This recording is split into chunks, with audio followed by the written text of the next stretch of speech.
here are some things I've said to myself at different times. I don't have the time to go away to the hills. I can't afford to go on that adventure.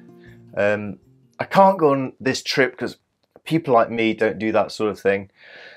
I can't start writing a book now because I'm not ready. So do those sort of things sound familiar to you? The idea of saying, oh, I can't. If so, here is an experiment to try.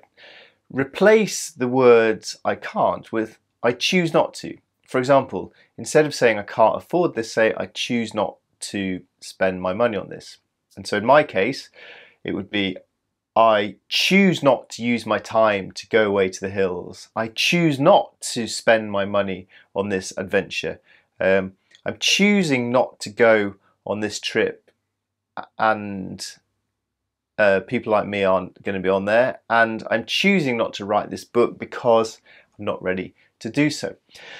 The trick of trying this really helps me clear my head, because in saying that, it makes me realize whether it's true or not, whether I actually can't spare the time to do something, or if I'm just choosing not to spare the time on it. It can be sometimes quite a painful, self-critical realization you come up with, because it might be that actually you could do this stuff, you're just choosing not to because you're lazy or you're putting your priorities elsewhere, in which case you should get on and do it. On the other hand, sometimes when you say I choose not to